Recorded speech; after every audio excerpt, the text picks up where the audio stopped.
All right there, everyone. George Soros is warning that the European Union may indeed be on the brink of collapse. That's what we'll be talking about on today's video. First, a huge shout out to all of our brand new viewers. If this is your first time here, I post 2 videos a day analyzing current events in light of really awesome conservative trends. So if you would, please smack that bell and subscribe button. It'd be an absolute privilege to have you as a regular part of this channel. All right, so the ultra-liberal globalist billionaire George Soros has voiced his concern that the European Union is in the midst of what he's calling an existential crisis and is at genuine risk of collapse. Writing a post for the website Project Syndicate, Soros laments that things frankly couldn't be worse for the EU. And these are his words, quote, "For the past decade," this is what he writes, quote, "everything that could go wrong has gone wrong," close quote. Fundamentally for Soros, there's no longer denying the fact that a number of member nations within the EU have basically rejected what he calls the EU's goal of an ever closer union. Now, I actually think he's right, at least in part, in terms of his diagnosis of what's happened.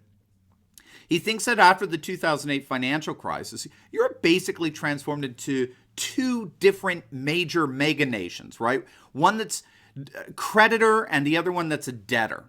Creditors set the conditions that the debtors have to meet and frankly couldn't meet. And this, of course, created a relationship of mutual animosity, all the while destroying any semblance of equality among European member states, which, of course, is the very opposite of the credo upon which the EU was originally based. And so it's no wonder that so many young people regard the EU as an enemy, one that's deprived them of a prosperous and flourishing future, and have instead turned to the nationalist populists right among the debtor nations who've had no scruples in exploiting such economic insecurities. Interestingly, Soros also laid blame at the feet of President Trump. He argued that his withdrawal from the 2015 Iran nuclear deal effectively destroyed NATO, putting additional pressure on an already beleaguered Europe. Now, Business Insider notes that this isn't the first time Soros has made these prognostications. Back in January of last year at the World Economic Forum in Davos, Soros told a dinner party that the very survival of our civilization is at stake, and even speculated that we could be seeing an all-out nuclear war. I couldn't help but think of British Prime Minister David Cameron's warning back in 2016 that if Brexit passed, it could in fact trigger World War III of all things. Now, Soros' apocalyptic warnings aside, he's flat out wrong to think that the crisis facing the EU is solely economic in nature. A lot of leftist politicians and media pundits and university profs have done their best to reduce the rise of nationalist populism throughout Europe to mere economic concerns, which of course reflects their more Marxist worldview, creditor, debtor, and all that.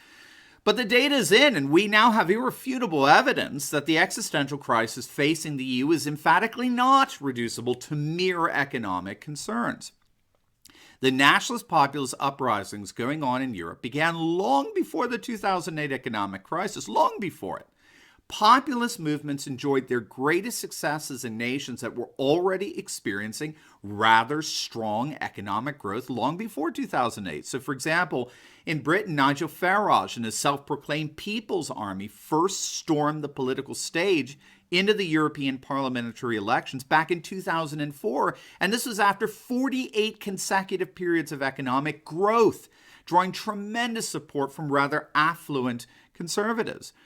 And in terms of the working class, one study found that before the 2008 economic crisis, working class voters were twice as likely as their middle class counterparts to vote for nationalist populists in Austria, 3 times as likely in Belgium and France, and 4 times as likely in Norway. Or take Brexit as another example. Britain's National Center for Social Research found that over 50% of Britain's population supported leaving the EU, or at least radically altering it, for the last 20 years. This was not an 11th hour decision.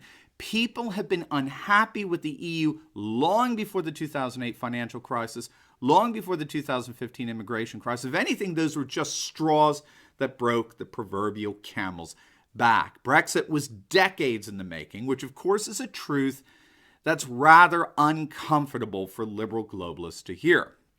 Now, having said all that, Soros is not the only one who sees the collapse of the EU as seemingly imminent. A rather prominent British historian by the name of Niall Ferguson sees the EU beginning to crack from both external and internal pressures. So externally, the EU is beginning to be squeezed by the economic power of the United States on the one side and China on the other, and largely because of the incompetence of Brussels, the EU is simply not able to economically compete with these two powers.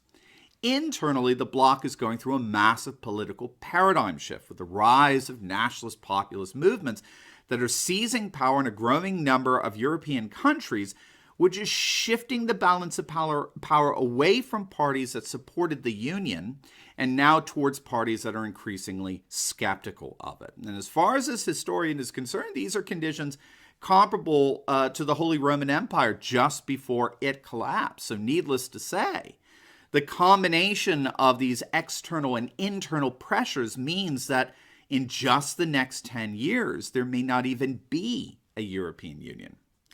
And what Ferguson is getting at here has been corroborated by European affairs experts such as Ian Kearns, who's also saying that the days of the EU may indeed be numbered.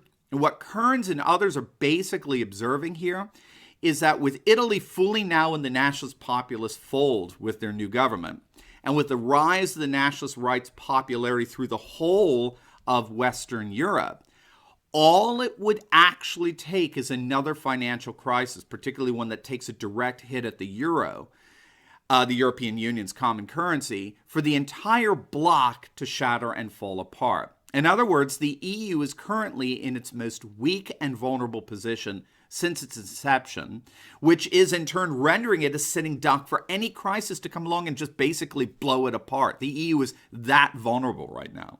So obviously Soros is not alone in his assessment that the EU may indeed be on its last legs. And we've analyzed as well in some of our other videos a number of forecasting models for the future of the EU that unfortunately for the bullies in Brussels are not very promising.